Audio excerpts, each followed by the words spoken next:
Welcome back to DiceTillDawn, and sorry again for a long break, but I will keep doing these videos. Hopefully I will have the time to do these like every 2 weeks or maybe even every week at some point, but for now school and my 2 houses and renovations and problems with the houses and work and all these things just take up too much of my time, sadly.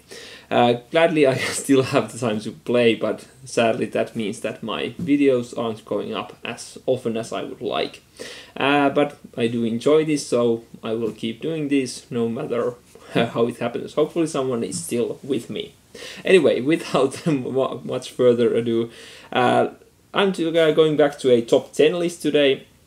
And I'm doing my top 10 disappointments or disappointing games, and this is kind of a negative list, but I just wanted some again kind of like a different vibe to it, and I will probably do a top 10 surprises, kind of a positive list after this, maybe next week, hopefully, to counter all this negativity.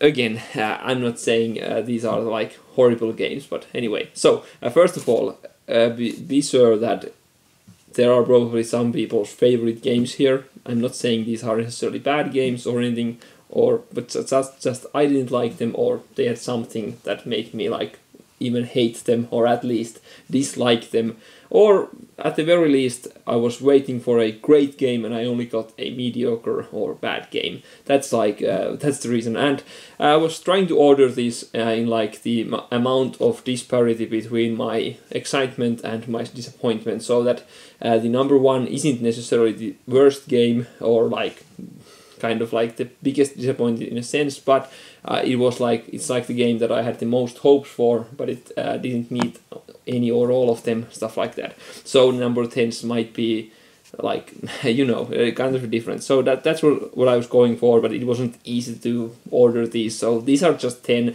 but I did try to order them a bit. But yeah, so that's my thought process behind this.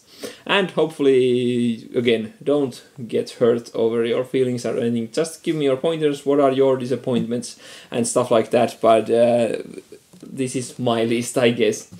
Okay, so let's start with my number 10, which is a game I thought about buying for like close to maybe 2 years or so. And this is the reason it's number 10, because I was wary of the things that I ended up not liking, and so I didn't buy it, and I should have listened to that like feeling in my head. But after all, I saw it at a good price somewhere, and in the end I managed to like sell it back on with only losing like 10 euros, so it wasn't a big problem. But anyway, my number 10 is Sentinels of the Multiverse. I'm nowhere near the superhero guy. I like Superman, I like Batman from like my childhood, but that's pretty much it. I don't know anything about them, I don't read the comic books, anything, I don't even watch the movies that they do, so that's part of it. The idea intrigues me, and I love, for example, the Batman Arkham Asylum video games and stuff like that, and Superman is kind of cool, and you know, and I'm not disliking them. But anyway, that was like part of the problem, that I'm not that into the like idea. But the biggest problem I had before buying it was like how much is the bookkeeping and stuff like that, and also the player counts. And in the end it was way too much. It felt like a modifier game, almost like I was playing an Excel sheet with like 20 different columns to look at for a -1, +1, -3, +5, +3, -7, -3 if this is blue, if this is lightning it's +7, but it's +3 if this isn't. So it was just like that, and I just couldn't get hold of the theme, and also the clunkiness kind of at the same time. It was elegant and also clunky that you can play. I think it was draw one and play one card, unless some cards give you special abilities. Don't worry, that was like 2 years ago, so I can't remember exactly the rules. But anyway, it's just like, felt like weird and just boring, and way too much work for what it gave me. And yeah, it was great that you had your own deck, and they were very distinct, and I really liked the kind of idea of different villains and stuff like that. But there were like some weird combinations going on, and you always forgot some modifiers and all these things. So it was like just way too much work for what it gave. So that's number 10, Sentinels of the Multiverse. I know many people love this game, so go have fun with it. I didn't like it. But I am more of a Eurogamer. Of course, many of those are Excel sheet calculations if you boil them down. But anyway, that's my number 10.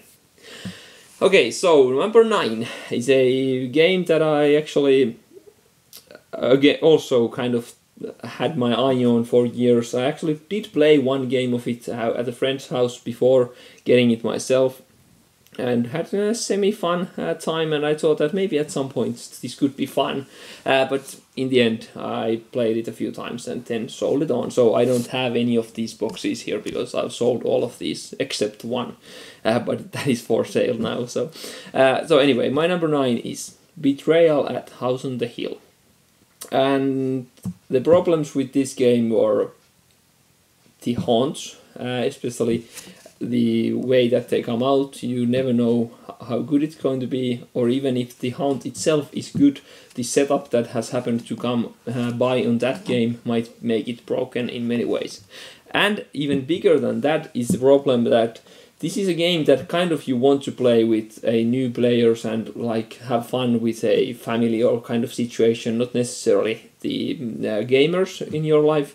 And this just doesn't work at that kind of situation at all, in my opinion, because the haunt revealer is random depending on the shards. So it might be your uncle that's sat down on the table for the first time, or your whatever that has never touched anything else than maybe a poker deck and a Trivial Pursuit. So now you have to give him like a double sheet of paper of rules that only he can know, and has to play that game perfectly now. And many of those mechanics don't really contribute to the main game's mechanics, so it's just like you never know what's going to happen, and you'll never know if it's a total train wreck. And I've seen like total shutdowns from kind of non-gamers when they have this glazing eyes on these books, especially because I live in Finland, so even though many people speak and understand English well and actually read it well, they just have that stage fright of actually reading English and understanding it and all these things. So that's part of the reason. But still, I think even for a native English speaker, a non-gamer would have trouble getting all the things. So that's the biggest problem, the non-gamer friendliness, but it's not. And of course, still it's a random and just like goofy game, but and all these getting stuck in like the basement stuff, all these things are also bad, but it's not a horrible game. If I had a certain situation with gamers and someone brought it to the table, I would actually play it for fun, because it has its moments. But it was a kind of a disappointment, because I did like the theme and the setting, and I was hoping for it to be this like kind of a Halloween night game, stuff like that. But sadly it wasn't. Okay, so number 8 is actually the only game I actually still have, but it's for sale actually at the moment, and it's a Kickstarter that I actually backed and got like last summer, and that's Superhot, the card game. And yeah, I actually waited for this quite a while, because I really like deck builders, and this was a small deck builder that has its theme to the tied to this video game, and a great idea and concept of like you're playing your cards, and as many as you play, the more time passes and stuff like that, and you have to dodge these bullets and do these objectives and all these things. The mechanics and the idea was very intriguing. And well, when I got it, I played like maybe 2 or 3 games first, and I lost all of them. At least 2 I lost, and felt like I had no chance. And then I started mulling over my like thoughts of the game and what was I doing wrong. And I noticed that I'm actually playing it, or trying to play it, like a proper deck builder, because in this game every game, every card that you get or when you play, you actually lose. So even if you try to like thin your deck and get all the best cards from this line, they get to your deck. But next time you play them, they leave and you get all the crap back. So it wasn't about building a good deck. It's always just managing the situation. And once I understood that, I've never lost a game, and I've actually tried playing this like epic variant where I go through all the objectives in the deck solo game. This is actually, I played it solo, and only my fatigue of like playing the game for almost 2 hours was pretty much the only thing that ended it for me. But I was gone through like 15 objectives or 17 objectives or something like that when I just called it quits, because I noticed that I can just keep playing this and I would probably never lose. And I tried many variations to up the difficulty and change the things, but many of them just screw the balance in other things so that it's either too random to actually, the difficulty is too random so that you can actually lose like, or you can win like, so that's like, many of the things just didn't work, and in the end it was like a huge disappointment, because it's just kind of, the game is broken in my opinion. Sad to say that. But yeah, that was Superhot, the card game. Okay, number 7. Again, a game that I had my eye on for probably 3, maybe even 4 years before finally I had like did some overtime work at some like summer 3-4 years ago, I guess. And then I figured after I get home, I'll get this from the shop and start reading the rules and get my gaming group together, and this summer we'll do it. And that's Twilight Imperium 3rd edition. And finally we did play 2 full games of it, and probably never going to play it again. Might try the 4th edition if someone brings it to the table, because maybe, but this is just way too long, and I don't mind long games. I've played an 8-hour game of Battlestar Galactica and enjoyed every minute of it. But TI3, I understand why people like it, but it's the biggest problem, of course, is that it's not my kind of game. I hate direct conflict, and I like the idea of civilization games, but I rarely actually like to play them. And I enjoy Master of Orion, for example, the video game, and thought about it had many of those things, but in the end it's just a very long game where you are waiting for your turn, and very random things can screw your game. For example, this is always in my mind as the prime example. I was like the race that had like technological things minded, and I took because there's the action selection, you choose one of the roles each turn. I took the technology like action for my round, and basically there's like 6 to 8 rounds in the game total, so that was like 1/6 or 1/8 of the game, my turn.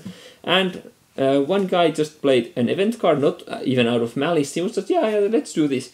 And that the guy that picks the technology can't do advance in any technology, but I still have to play the technology action, and all the others can still do the technology. I was like, yeah, you just drew that card from random from a huge deck, and you ruined 1/6 or 1/8 of my game. I despise that kind of things. That's almost like equivalent of Monopoly going to jail for a turn. It was like, I was like mind blown. I almost burned the whole game down. There's a few times that I've been genuinely angry at a game, because that was like crap.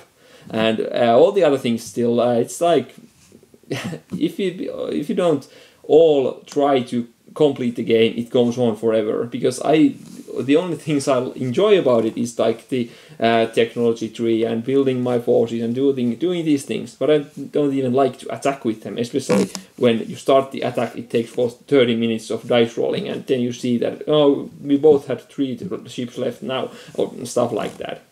Yeah, I'm very negative, but I would never have that game again. As I said, I've played 6, 7, 8 hour games of Battlestar Galactica, and I've enjoyed every minute of it. In GI3 games, I enjoyed maybe 1 hour total of the game, of 12 hours, and that's it, so never again. Okay, so number 6. was actually a pretty big surprise for me to be that disappointing, because I did enjoy many of the aspects. I enjoy like kind of a tactical like maneuvering and head-to-head like combat game kind of things, and all these special abilities and stuff like this. Because, for example, I love Neuroshima Hex, I love Hive and stuff like that. So when I got Summoner Wars, my number 6, I was thinking this will be great. And in the end, I just never wanted to play it and sold it a year or two ago. I don't even know what was the biggest problem about it. I think the biggest was that there were so many units and they were upside down to you, so when there were like both had like 5 units on the table, it was like, oh, what's that unit again? What does it do? And you can't read it because it's upside down. And of course, you will start learning these. But when you play like 5 games and you change the factions every now and then, you're like, whoa, you have to learn like 4 factions when you only play the base game. All of those units and all their abilities and their powers and stats and health and dice and attacks and all these. Yes, you can see part of them easily, but still when they are upside down to you, and it's like too many things that can happen. And of course dice rolling to resolve the combats can be very annoying in kind of a abstract game, so that was part of the reason that I disliked it.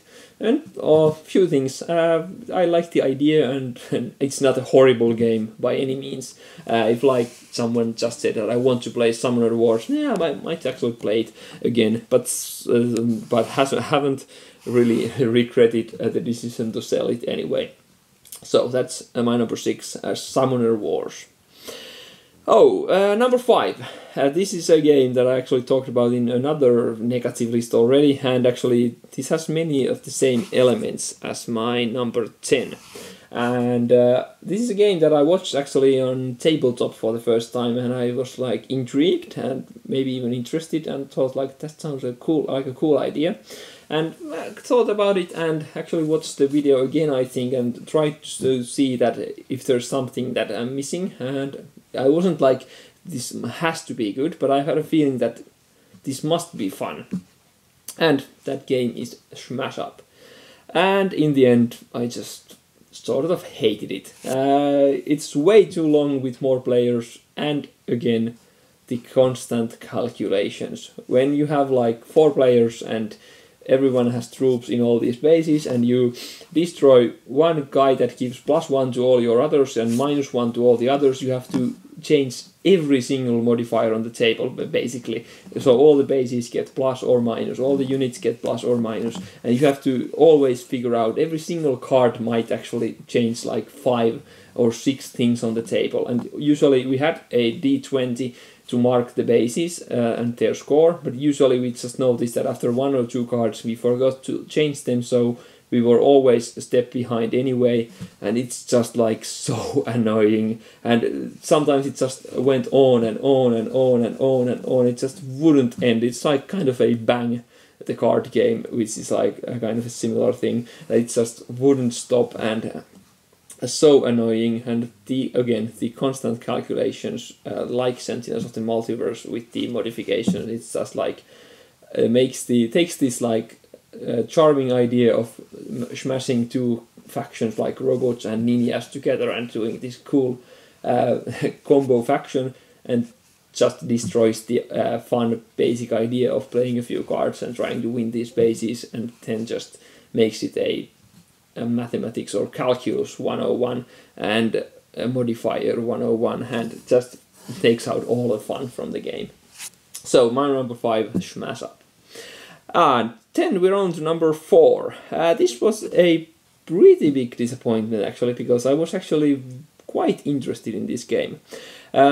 First of all, I've been thinking about maybe getting Dixit for like 5 years or 6 years, and never have done it, but yeah, maybe I would. And then I heard about this, what's actually Rado's run-through of Tajemnivne Domostvo or something like that. So the Mysterium is my number 4.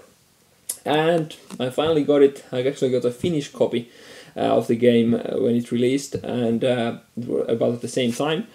Not that I wanted it, but it was available here, so I got the Finnish version.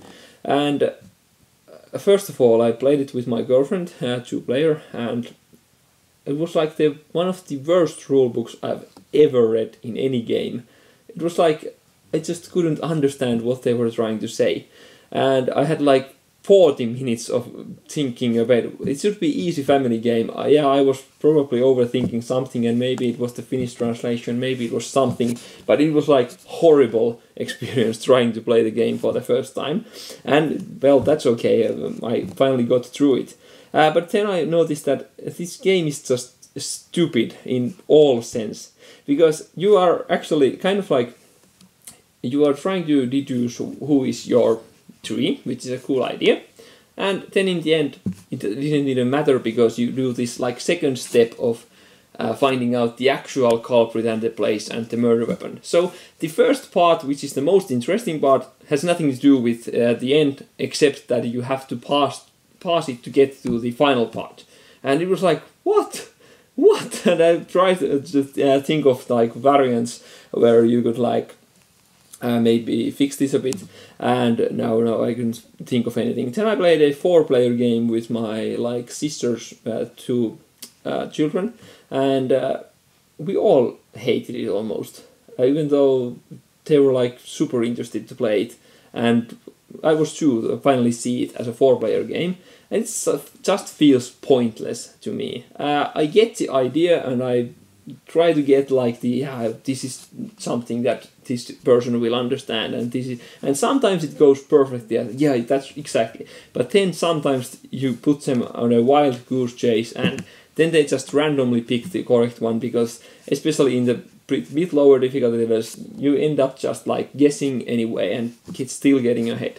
And that's very cheap. Yeah, you can up the difficulty, but then it gets like maybe a bit too hard, so it's annoying that way. And this was like a huge disappointment. After that game, I was immediately like, I'm never going to play this game again, unless someone tells me like a totally new version with totally different rules and only the basic deduction or something like that. Maybe I'll try that kind of version, but other than that, I'll never play this game again. Sold it the next week, and I gladly got most of my money back. But that's Mysterium. Again, I know many people love this game and see it as a cool game, but I just absolutely hated it. Okay, then we are on to the next one that's probably going to make even more of you angry, and this is probably many people's favorite game. And again, I was a bit wary of buying this, not for long, but for a while, and I was like not so interested. But then a few things pushed it over, and I got it a little over a year ago. And that's Scythe. Okay, so I guess it's like number 5 on Board Game Geek, or 10 or something like that, but just this was a huge disappointment to me, because first of all, this isn't totally my kind of game. I was like again, like Twilight Imperium, I'm wary of the combat things and all these, because, for example, I don't like blood raids even either. So I was like, yeah, but then I read more and understood that it's more like an Euro game, which it is. So that's not the problem. I didn't really have problem with the attacking, although it didn't really give me anything either, so that's a part of the reason still. But it wasn't the problem that I didn't like it. The reason is that it felt like a DiceTillDawn dumb version of a Euro game to me. It was like almost your race and your board and your like the starting situation pretty much dictates what you want to do in your first 8 turns, pretty much true and true.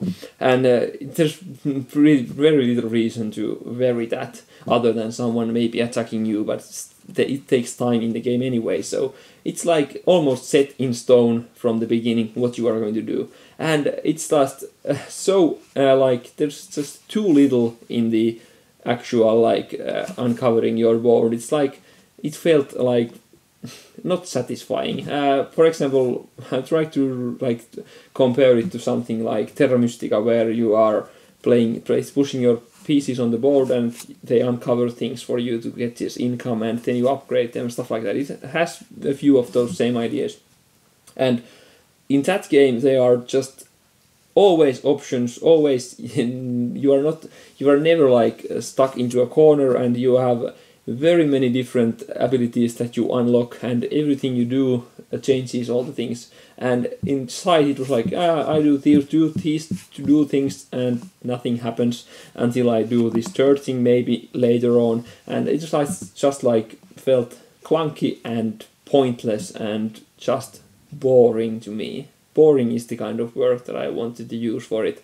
I played solo, 2-player and 3-player, so maybe it would be better at 5 or 4, but again, then the combat would probably push me away anyway, so didn't like it at all, so just sold it and gladly got most of my money back. So in that sense, it was okay, but I don't know, I loved the artwork. It's a magnificent looking game and cool ideas, and I did really like the idea of managing your own board and uncovering things and putting them on the table and all these things. It's very cool, but just in the end boring to me. Okay, so number 2 is actually a kind of a sequel to one of my favorite deck builders of all time, and it was, as you can see, a huge disappointment, and that's Legendary Encounters Predator deck building game.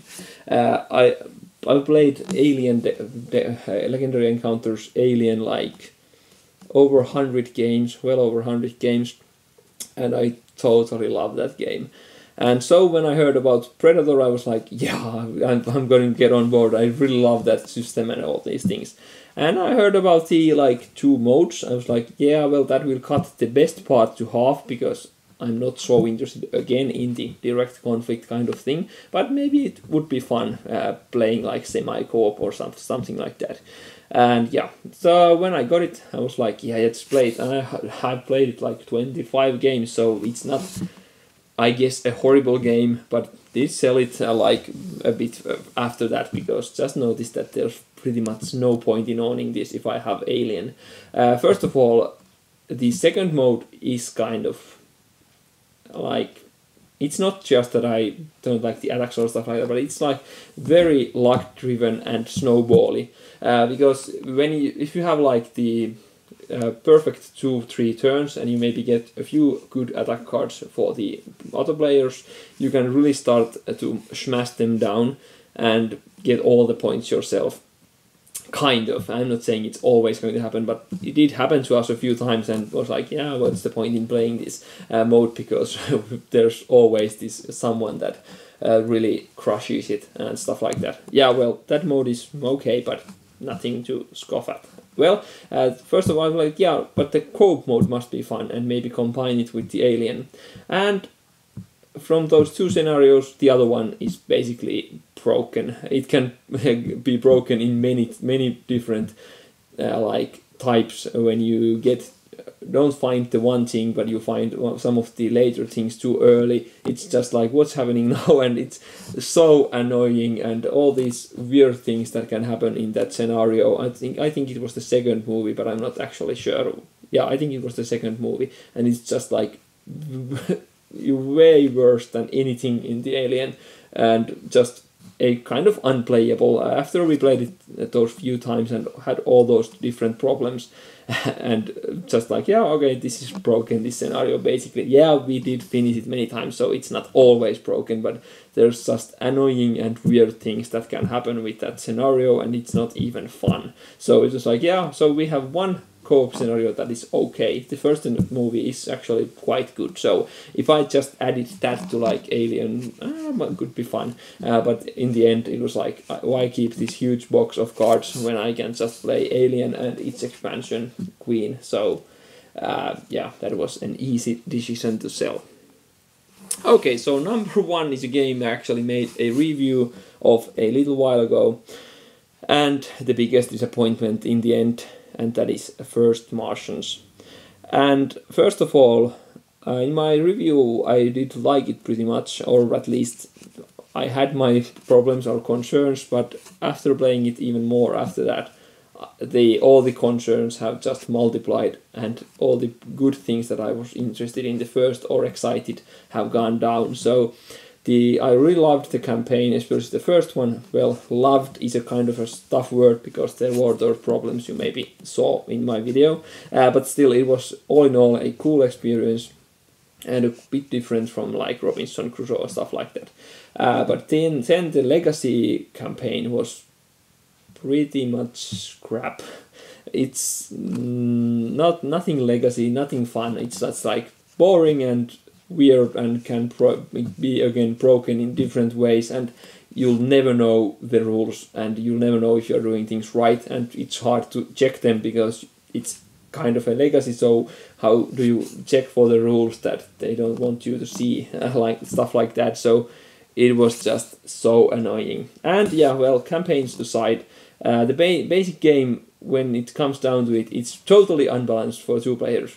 Even when you get those like different like what are those called, the groups of ATs or stuff like that, what are those, the helpers, they're just like useless every other turn because they can only do a few things. So if you aren't doing like exploring and you have this explorer drone, you are not doing anything with that like helper, and you just have less pawns, and pretty much all the other things aren't actually balanced. Yeah, it does some things to balance it out, but I have noticed that the game is borderline easy on 4 players, and some of the scenarios are impossible with 2. For example, we played like, I think it was the local samples, maybe, or gathering materials, something like that. Where you have to like drill all the things and then excavate them and then research them. That it needs like 20,000 actions, and you always have those 2 pawns, and you only get 1 round more than you get in a 4-player game.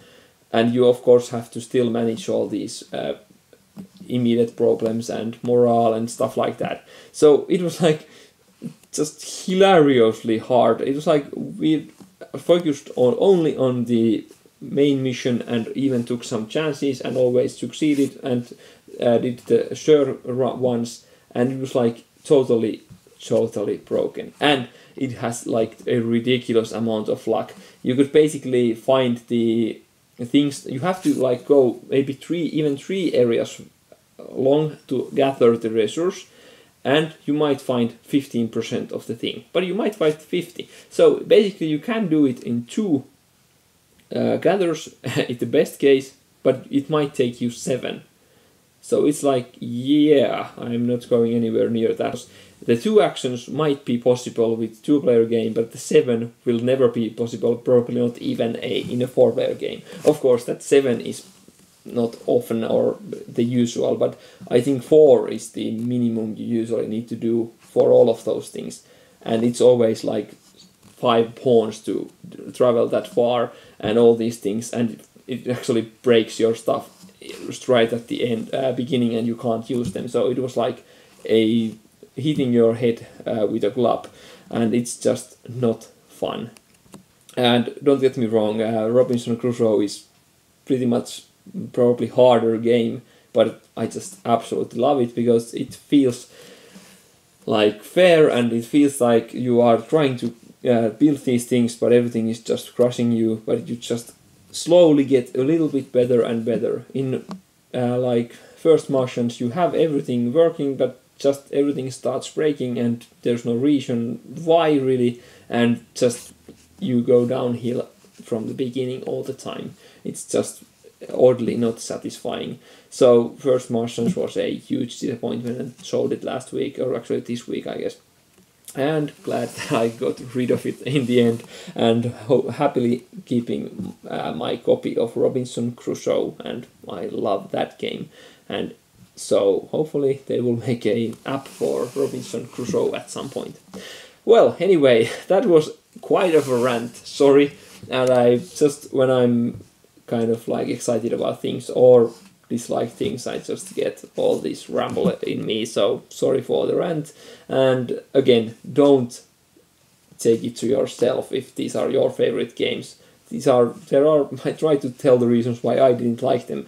but I see that many of these games have their good qualities. Like, for example, I can understand totally that someone likes Scythe, and I can totally understand that someone loves TI3. It's their like the perfect group to play that game aggressively.